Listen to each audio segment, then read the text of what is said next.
सोमनाथाय नमः। ॐ मल्लिकार्जुनाय नमः।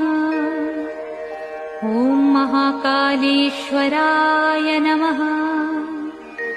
ॐ ओंकारेश्वराय नमः।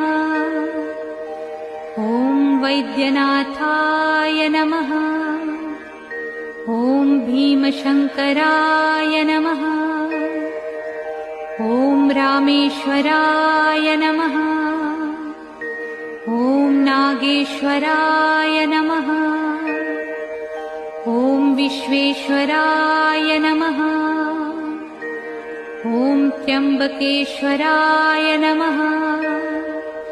ॐ केदारेश्वराय नमः। ॐ भुस्मेश्वराय नमः।